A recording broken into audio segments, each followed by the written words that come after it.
আজকে আমরা এই জায়গায় এসেছিলাম, আগামীকাল আমাদের মাননীয় প্রধানমন্ত্রী জনাব তারেক রহমান এই ঢাকা মেডিকেল কলেজ ক্যাম্পাসে আসবেন।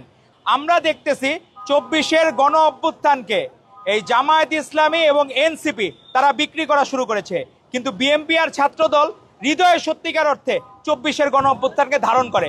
আজকে এমন একটি মাস, 2 বছর আগে এ সময় আমাদের একটা জার্নি টু ইনফিনিটি ছিল। আমরা জানতাম না বাংলাদেশের কোথায় যে শেষ হবে। আমরা দেখলাম যে কখনোই আমরা আমাদের নিজেদের দায়িত্ব মনে করেছি বাংলাদেশের জনগণের সাথে থাকা, বাংলাদেশের মানুষের পাশে থাকা। আমাদের মাননীয় প্রধানমন্ত্রী জনাব তারেক রহমান, ওনার নেতৃত্বে এই আন্দোলন সুসংগঠিত হয়েছে এবং সাবেক প্রধানমন্ত্রী বেগম খালেদা জিয়া উনি কোনোদিন আপোষ করেন নাই। আজকে আমরা এই জায়গায় এসেছিলাম, আগামীকাল আমাদের মাননীয় প্রধানমন্ত্রী জনাব তারেক রহমান এই ঢাকা মেডিকেল কলেজ ক্যাম্পাসে আসবেন। তো আমাদের যারা ডাক্তাররা বিভিন্ন জায়গায় বিভিন্ন ইউনিটের যারা আছেন, সকলে মিলে তাদের পকেট মানি বাঁচিয়ে তারা এখানে খাবারের আয়োজন করেছে। সবার খাবার তাদের পক্ষে অ্যাফোর্ড করা সম্ভব না।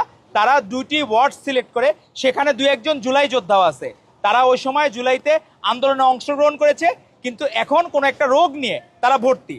সে জায়গায় তাদের পাশে দাঁড়ানো উপলক্ষকে কেন্দ্র করেই আমরা একটু খাবারের আয়োজন করেছিলাম উন্নত মানের, এবং আমরা তাদের কাছে দোয়া চেয়েছি যাতে আমাদের মহান স্বাধীনতার ঘোষক শহীদ রাষ্ট্রপতি জিয়াউর রহমান বীরুত্তম এবং মাননীয় প্রধানমন্ত্রী জনাব তারেক রহমানের যাতে দীর্ঘায়ু কামনা করেন, এবং যাতে হচ্ছে জিয়াউর রহমান এবং আমাদের আপসহীন দেশনেত্রী বেগম খালেদা জিয়ার যাতে আল্লাহ তাআলা বেশ নসিব করেন, সেজন্য আমরা এই জায়গায় জড়ো হয়েছি।